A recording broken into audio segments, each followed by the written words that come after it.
I will put so much funds into education because the education of the citizenry is very important in moving the country to a better level. So I would put much more money into education. Education aspect, this is the first thing I'll do.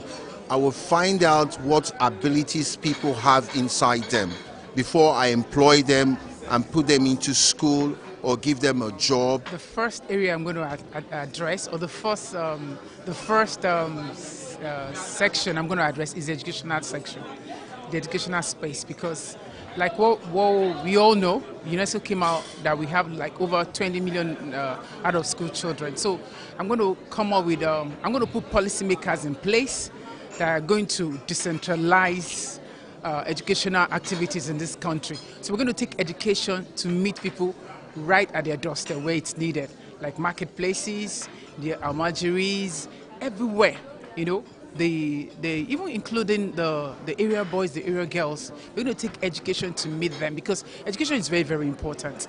It's what puts every country, in that pedestal in the world, in the global space. Very, very important. Right. If wishes were horses, beggars would definitely ride. And of course, but then that's also not, harping on, suggestions. You never can tell where suggestions, where that brilliant idea would just, come out from. And it's always revealing, it's always inspiring, listening to regular people on the streets, right, bringing answers. It sounds simple, but then, of course, there are so many considerations. This is a very populated country, regions, political affiliations, religious, and all of those are big concerns. It's simple though, but there are still some intricacies that one has to play around.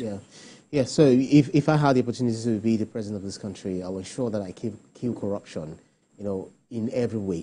Fight back to ensure, as they all. Fight back, and but I'll know that, and I'll be fierce about it, because he who comes to equity definitely have to come with clean hands. And then you have to ensure that those that are around you are incorruptible. That's very difficult to do, but it's not really a rocket science. You have to also establish justice and then make sure that no one goes unemployed, no one goes uncatered to.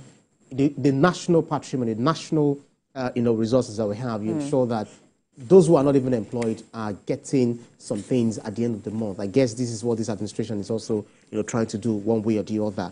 But most especially, I do not know how some of these things would definitely fly because of the kind of governance that we run. Democracy, to some extent, has its own major problem. Because everyone will want something and democracy will want to give it to them. And that's the problem that we're also facing worldwide. Go to the US, go to the UK.